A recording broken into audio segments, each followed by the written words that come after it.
welcome back to another episode of 49ers Fan Zone. I'm Libby Weihsmann. And I'm Alex Ramsey. Let's jump straight into the upcoming match between the Charlotte 49ers and Coastal Carolina Chanticleers. Last year, Coastal knocked the 49ers out 1-0 of the NCAA tournament. 49ers were not happy about that. Ricky Garbanzo had the lone goal for Coastal. Alex, you were at the game Sunday. What did you see against Radford, and what do the 49ers need to do to win on Friday? Well, first off, Libby, this is going to be a full-out battle for the 49ers, and there's a huge crowd expected Friday night. Nick Barnhorst ejected from the game early out of defense. The 49ers defense played a stellar performance after that, having to really open up going forward and spread out, yet keeping with that three-back, clinching together, transitioning into defense. So, stellar defensive performance. However, going into Friday's night's match, they're going to really need to up momentum going forward and in the attacking third. They're going to need to involve way more people in attack, be more aggressive in attack, really just sacrificing their bodies to do anything to get this goal, and I think they'll do that. They are hungry for revenge. There's a lot going into this game. There's a lot on the line for the Charlotte 49ers, but let's see what head coach Kevin Langan is doing to prepare his team for the upcoming battle. For the guys who played in that game, I'm sure they've had a chance to relive it a lot between then and now. But we have a philosophy here. We just want to get up for every game.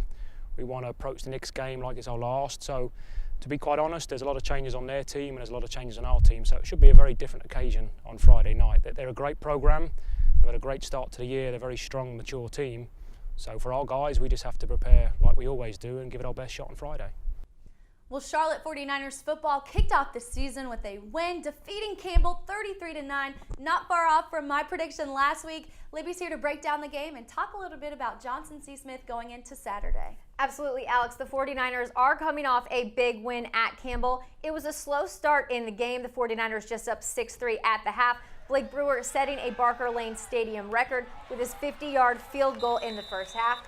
Coming out of the locker room, a completely different game. Khalif Phillips with 21 unanswered points in the third quarter alone. Matron Thomas scoring his first collegiate touchdown in the fourth quarter, helping lift the 49ers over the Camels. Matt Johnson 6 of 8 in the third quarter. Offense finally found their rhythm, although it was a little bit late. But it should be noted this was a huge defensive effort by the 49ers.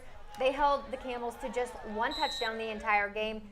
Nico Alcalde, Artie Holmes, huge contributors for the 49ers. Tyler DeStefany, Greg Cunningham Jr., both with interceptions in the second half. It was promising to see that it wasn't just one or two playmakers making stops for the 49ers, but that it was an entire team effort. So looking forward to Johnson C. Smith Saturday, what can we really expect from the team and what can they improve upon? Improving upon, the offense needs to strike early. If they can strike early, I think the energy will most definitely be in their favor. These two teams, they have a lot of local Charlotte players on them. These guys are familiar with each other. They've played each other before. They've grown up. Austin Duke's dad is a Johnson C. Smith Hall of Famer. I think the home field advantage, the crowd, the 1-0 win already, their record, 1-0. I think the 49ers have the chance to go 2-0, and I think they will. And now the first pass is intercepted on the far sideline, picked off, and it'll be in for a touchdown. Are you kidding me?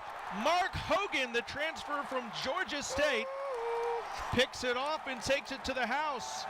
So the first touchdown in 49ers football history is at 12:10 p.m. on Saturday, August 31st. And the old man, the graduate student, scores first for Charlotte. Well, how about that throwback Thursday? Well, it's time to check out what else is on tap for this weekend. Charlotte Golf will be in Minnesota for the annual Gopher Invitational, September 7th through the 8th. And this will be Charlotte's return to the Invitational, having played there last in 2012.